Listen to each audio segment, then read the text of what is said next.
Hello guys, welcome back to my channel. I have been away for a while. I apologize for that. Some things have happened in my life that I would like to talk about.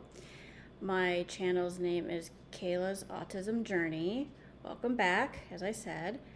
Um, Let me see, where have I been in the last few years? I seriously apologize for not coming up sooner, but like I said, some pretty big things have happened in my life, and I would like to explain where I am and later on, and where I was for a little bit.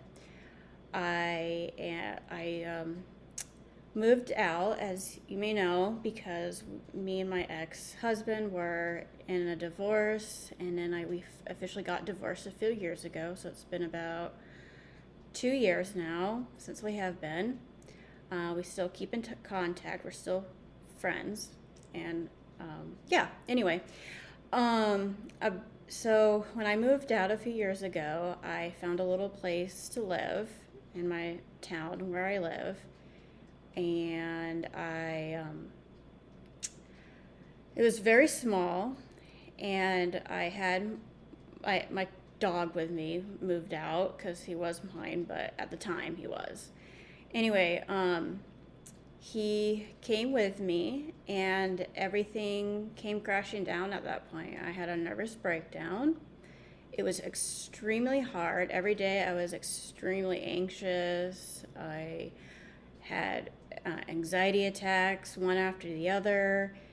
So I was scheduled for an appointment to see a doctor, kind of a regular doctor, to check in on me to see how I was doing. And I really was like, at that point, I was like, you know what? I don't know if I can survive at this time of my life. But I did. I ended up going to my appointment because I knew it was important, and maybe they can get me more help than what I needed.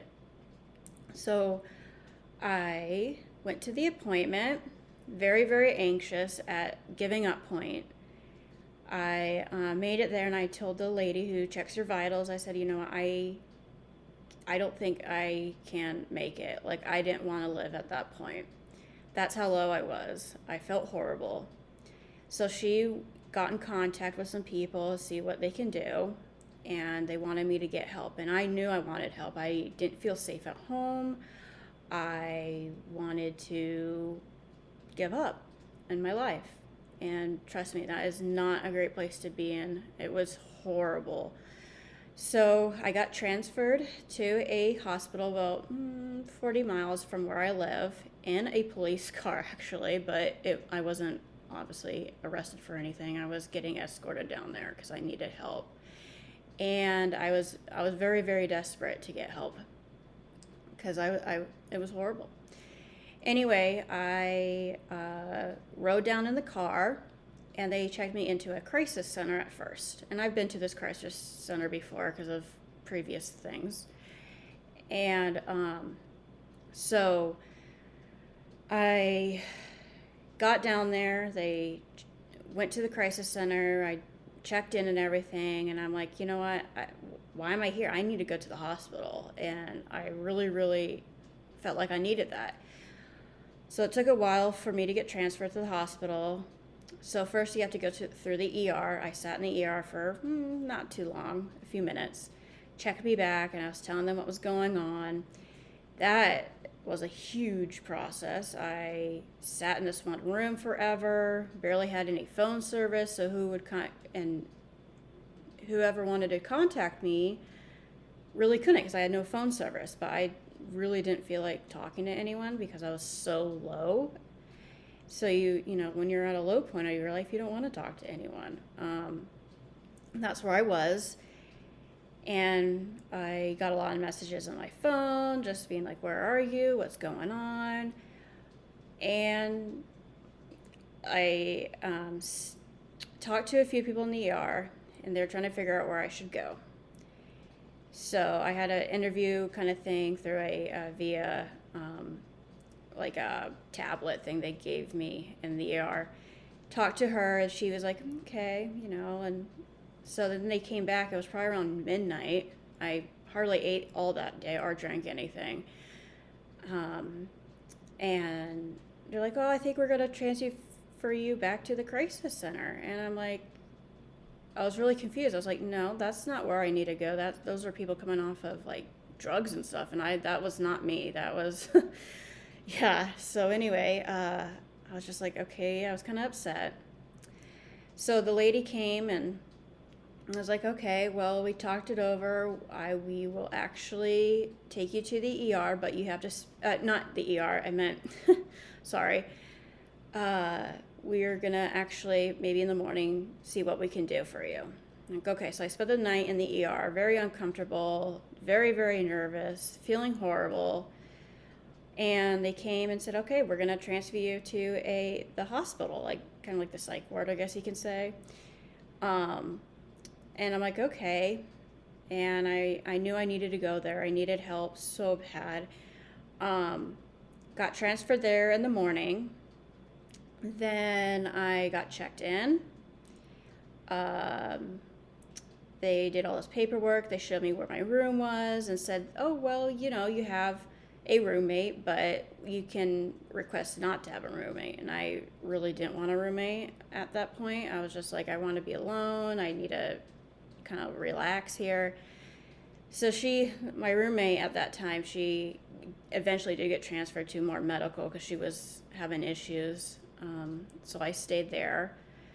Man, that experience, that was, they, they were actually really nice. They helped me. I felt very, very comfortable there.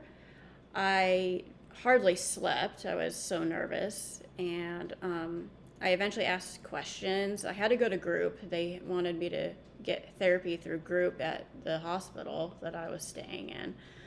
And they had group activities I eventually participated in because I at first didn't want to. I just wanted to know where my newer surroundings were. It was this unfamiliar place for me at that time and away from my comfort zone. And so I just settled in. The food was actually really good. They gave you a paper with, it was like a menu paper thing. And you got to choose what you can eat and drink and what you wanted. It was really, really cool. Breakfast, lunch, and dinner. And I had a hard time eating because I was very, very nervous. But anyway, I got used to it. They're very sweet people, and I stayed there for about maybe 4 days, and then I eventually transferred out to back and with my mom for a little bit. With my mom, and she came and actually visited me one day, and it was really nice because it was nice to have a visitor and a familiar face to see when you're in a scary place in your life as well, where I was. So she came and got me, and I headed back up to where I was living, and she never saw my small place where I lived, and wow, she was like, wow, this is really small. I'm like, yeah, I know, it is really small, and I kind of thought about it that I wish I did get a bigger place, but that's a whole nother story. So I was out and, feeling okay. Then I went, and then after that, I was really not doing that much better after a few days. I really needed my mom to be with me. I needed a support. And so we decided to get me out of my lease, and we went down to southern Idaho, so I can live with my mom to have a support that I needed so bad. I can't just describe the feeling I had. It was horrible. I couldn't eat, I couldn't drink, I couldn't sleep, I couldn't think, I couldn't do anything. I felt like death almost, but I wasn't. So I went to go with her for a month down there, and I was struggling very, very hard still down there. I had my appointments through the computer. They were trying to, and even counseling through the computer.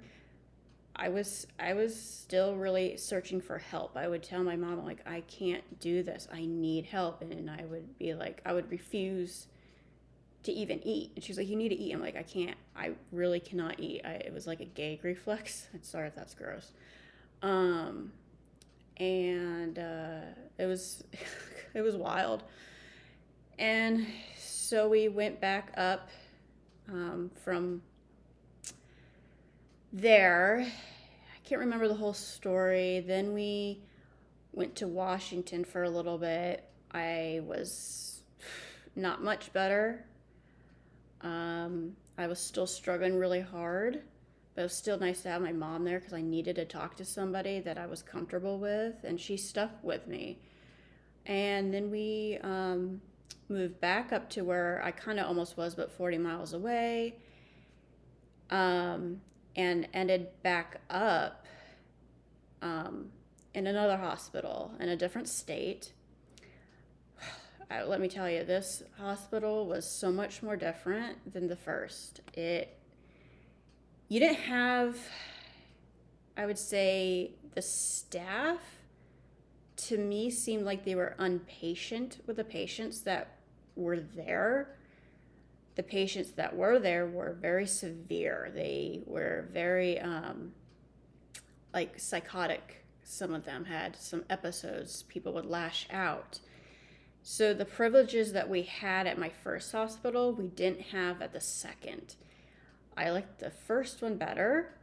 It felt more safe to me, and the people around me felt more safe, like the staff or other patients. This one, man, we had to have a first intake to see if you even qualified to go into this hospital.